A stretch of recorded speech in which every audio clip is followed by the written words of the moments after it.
Curve के इस video में हम विभिन्न प्रकार के ग्रेडियंट तथा ग्रेड कंपेंसेशन के संबंध में वर्णन करेंगे। Number 1, gradient. देश की भौगोलिक प्रगति के कारण देश ट्रैक को सदैव समतल सतह पर बिछाना संभव नहीं है, इसलिए संरेखण यानी अलाइनमेंट के आधार पर रास्ते में राइजिंग अथवा फॉलिंग ढाल दिए जाते हैं। संरेखण में उतार अथवा चढ़ाव को ग्रेडियंट कहते हैं। ग्रेडियंट को निम्नलिखित दो प्रकार से प्रदर्शित किया जाता है। नंबर 1, किसी विशेष लंबाई में इकाई चढ़ाव या उतार, जैसे 1/300 आदि। नंबर 2, ग्रेडियंट को प्रतिशत में भी प्रदर्शित किया जाता है, जैसे 0.5% आदि। Number 2, ruling gradient.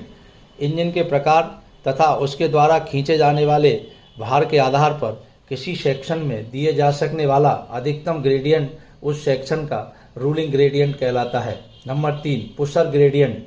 Ghat section में जहां रूलिंग ग्रेडियंट देना संभव नहीं होता है, वहां रूलिंग ग्रेडियंट से अधिक तेज ग्रेडियंट पुशर ग्रेडियंट कहलाती है।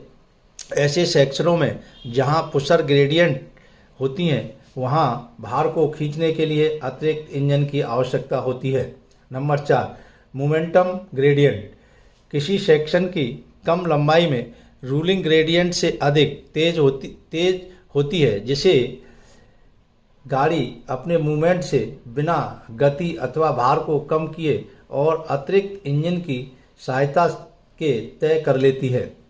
नंबर 5, कर्व पर ग्रेड कंपेंसेशन यानी ग्रेड समायोजन।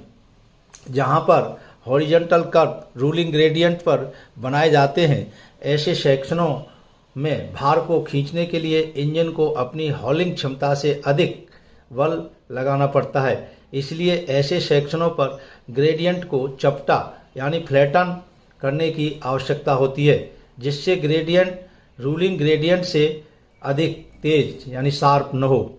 कर्व के प्रभाव को कम करने के लिए रूलिंग ग्रेडियंट को चपटा यानी फ्लैटिंग करना ग्रेडियंट समायोजन यानी ग्रेड कंपेंसेशन कहलाता है। इसे कर्व समायोजन भी कहते हैं। बीजी में ग्रेड समायोजन की दर बराबर 70/R%।